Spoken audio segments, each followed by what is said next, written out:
Hey everyone, my name is Nadav. I've been with IronSource since 2016 and in the beginning of 2020 I moved to start and leading SuperSonic, which is IronSource Publisher Solutions. And in the next 10 minutes I'm going to discuss a little bit what SuperSonic is, what makes SuperSonic special, and how SuperSonic succeeded so much in the past 2.5 years. So let's start with some general numbers just for you to get better familiar with SuperSonic. So we started at the beginning of 2020, which is 2.5 years ago. We are part of the IronSource platform, which helps app developers all around the world to scale their apps into great businesses. We are focusing on hyper-casual publishing with some games in the hybrid world, which are a bit more advanced, hyper-casual games with also components of IAP. And since April 2022, which is a couple of months ago, we are the most downloaded hyper-casual publisher in the world with more than 150 million downloads a month, which is quite crazy numbers, the highest numbers in the gaming world today. We've published 65 games since started, which is an average, a new game being published every 2 weeks, quite insane. We are 125 people. 85 people are in the HQ in Tel Aviv, and other 40 are in many different global offices around the world.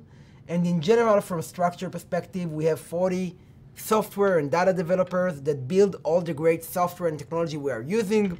We have 45 people that take care of the growth, user acquisition, monetization, and creative of our published games. We have 35 people that are taking care of the publishing funnel, building the games, helping the external studios and our partners all around the world to make their games better and to meet and reach the needed KPIs and 5 G&A.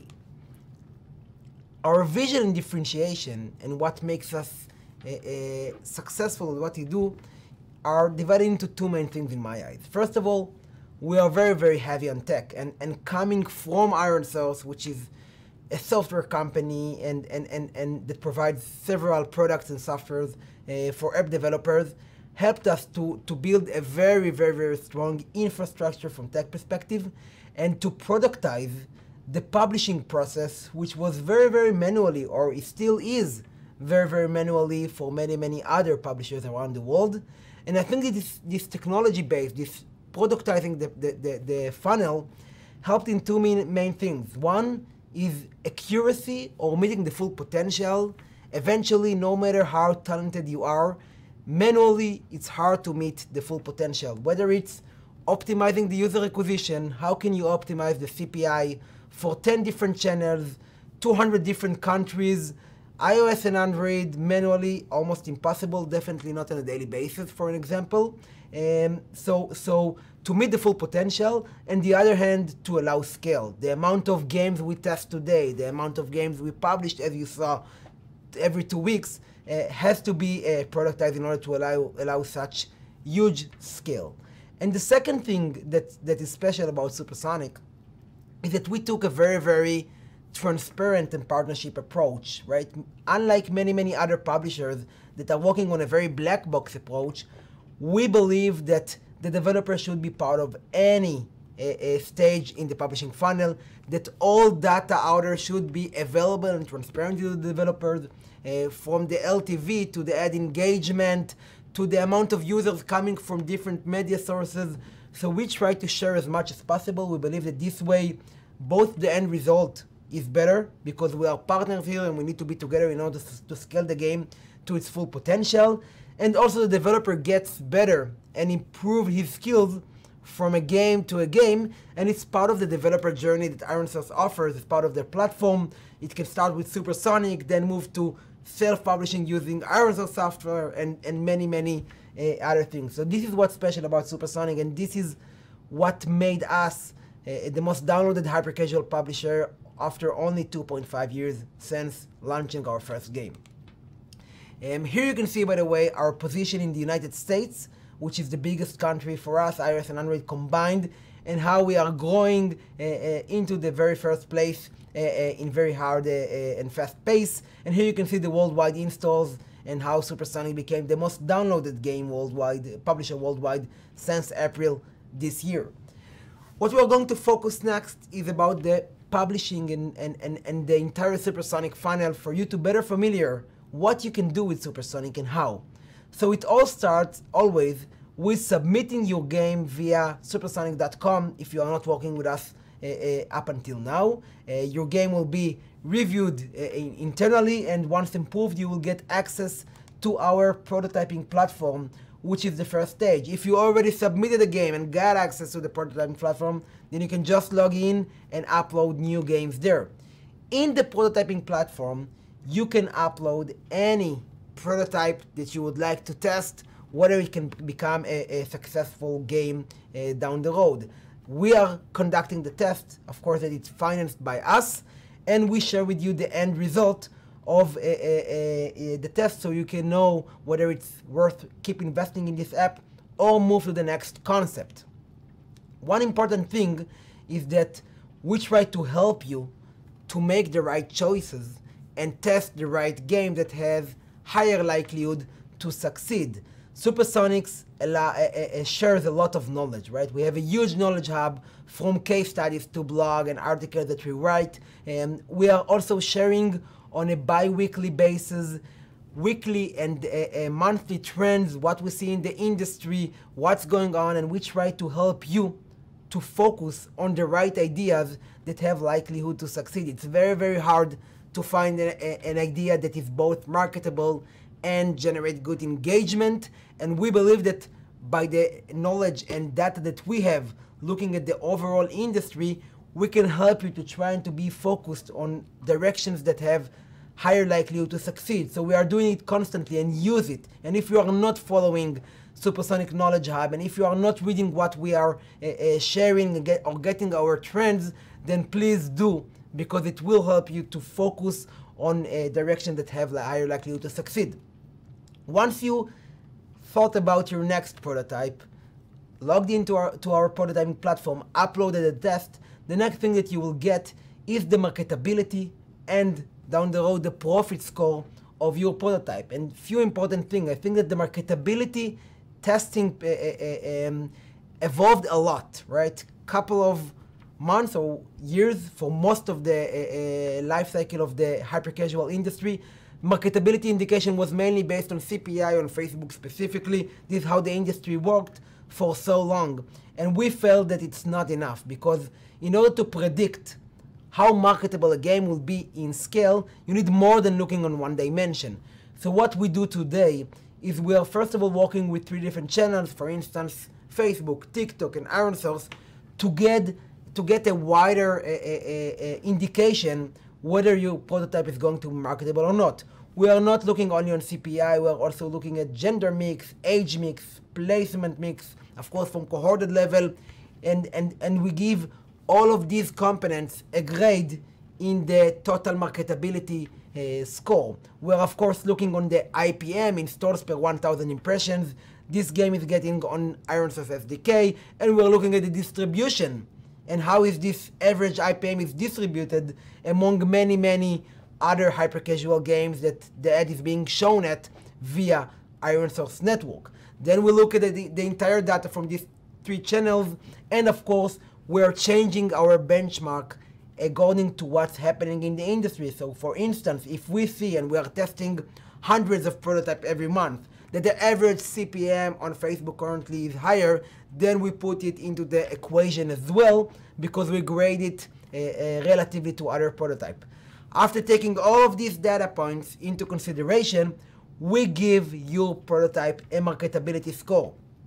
It can be high or low, depends on how we predict the game will behave on scale. Of course, that everything, as I said, is visible and transparent for you in our prototyping platform. It means that you can see each video that was running as part of our campaign. You can see the data and the results and the KPIs per each video. You can play it. You can look at the retention, the playtime, the APAPU, which is playtime per user accumulated, and all data is visible for you. Besides giving the grade, you also get to understand why and what worked or did not work in your test.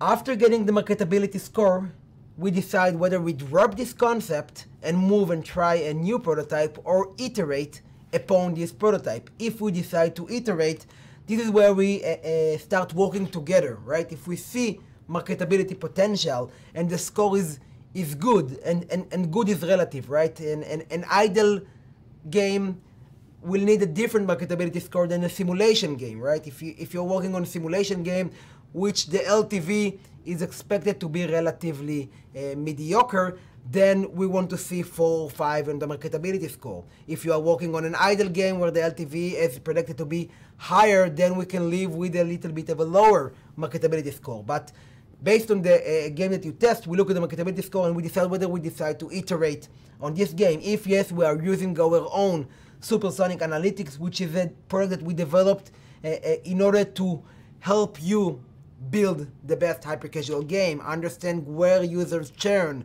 what is the win rate per level, which levels work better or worse, and to optimize your game. Because after we prove the marketability, now we need to prove that the engagement of the users with the game can be strong and result in a good LTV. So we have many things that we test and check using our analytics, and this is all transparent to you in order to analyze your prototype performance. We, of course, in this phase, working very closely with you, with our publishing team and game designer. You're probably going to get a GDD, game design document from us with recommendation based on our experience on how to build your game and how to move it from an MVP to a full game that hopefully will have good engagement, good retention, good playtime, good APAPO.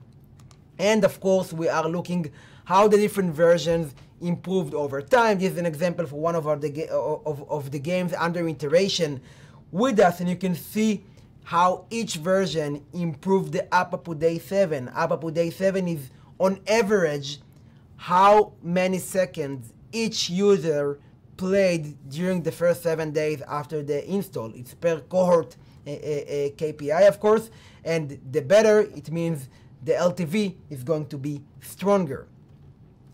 Next thing that we are doing after iterating and building a full game out of the MVP and meeting the retention, playtime, and APAPO goals is to add the monetization and other services needed in order to move to the next phase. This is where you will be integrated our Wisdom SDK. It's an SDK that we've built and includes everything you need from monetization and services perspective, whether it's all the SDKs for the ad monetization, whether it's IIP, whether it's privacy-related needed services. Everything is part of our Wisdom SDK that will be integrated into your game and will be part of the games in the growth phase. After integrating the monetization and services, we are moving into the advanced testing phase, where we are already looking at LTV and not only retention, playtime, APAPO, right? We already have monetization live. Now we don't need to predict what will be the LTV based on other KPIs, but we actually see the LTV, and we start seeing much more data point. And this is where our live games platform is getting into the picture. It's the most advanced live games platform in the industry. What will you find in our live game platform once you start the advanced testing phase? First of all, profit, right? You'll be able to see on real time what is the profit of your game, monthly, lifetime, etc. You also have a very advanced analytics that look either on player, ads, or ARPU, performance and KPIs.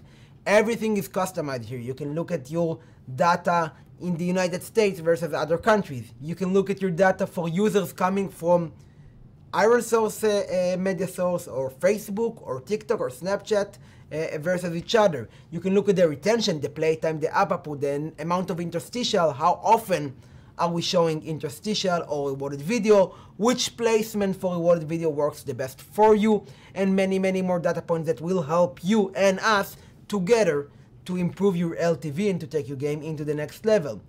You can run many A/B tests using our Wisdom SDK and our live games platform.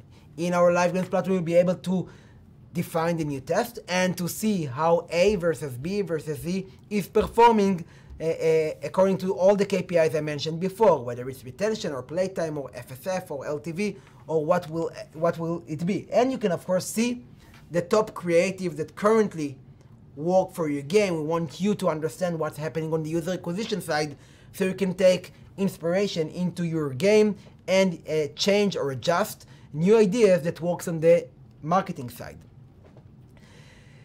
Last but not least, once moving into soft launch, seeing that the game is profitable like we predicted, and this is time for going for global launch, then we have our user acquisition and creative platform that help you to maximize the profit and the scale that your game gets. In our user acquisition platform, you can find LTV prediction, right? We have a very, very advanced algorithm based on all of the games that we've launched. After day 0, we already predict what will be the LTV on day 30, day 60, day 180, and this helps us to optimize the CPI. Remember, we pay the CPI today, and we are getting the return over time. We have real-time optimizer cross-channel because it's going to be in a very granular level. We are not bidding the same. We have a different CPI for users coming from A versus B, and it's not only Snapchat versus TikTok, which have different quality of users. It's even within ironSource or within an SDK networks, we bid differently per sub bundle, right? So users coming from application A via ironSource have different quality and different prediction for users coming from application B in ironSource. Different devices have different performance. Different countries, of course, have different performance. It means that you need to probably bid hundreds or thousands of bids every day for your game. It's all happening with a real-time optimizer cross-channel.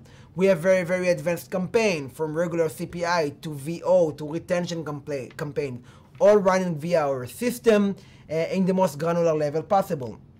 Same is happening with creatives. We are producing thousands of creatives every month. We're using Luna for interactive end card production. We are building on Unity and HTML5 playables. We're of course producing millions of videos.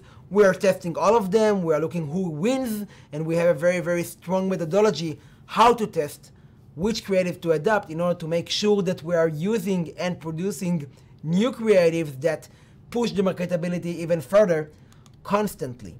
And when it's being done right, like we hopefully doing, you can eventually end in this phase where we have more than 3 billion installs in less than 3 years. We have dozens of games that generated more than 10 million installs and 6 games with more than 100 million installs. Again, these numbers are huge, as you can imagine. All of our games are being played globally. And eventually, our mutual goal, what we want to achieve together, is one of these case studies or many, many others, right? Garwell Games, as an example, 10-people team based in Turkey, published already 2 games with us in 1 year, and Bridge Race, their first published game, was the most downloaded hyper-casual game in 2021. Megatouch, 15-people team based in China, was a casual developer that tried enter into the hyper-casual and published with us Giant Wanted that already has more than 30 million installs. Or Cynics, which is one person based in Finland that published with us Hide and Seek back in 2020. 2 years ago, his game is still in the top. He's generated more than $30 million in revenue and more than 150 million in installs since mid-2020. And this is where we want to get with you as well. This is it. This is how SuperSonic works. We are very, very looking forward to working with you, and feel free to submit your game to supersonic.com if you are not working with our prototyping platform yet. If you are, then please submit your next prototype to us, and we all hope to achieve great success together. Thank you very much for your time, and have a great rest of the day. Bye-bye.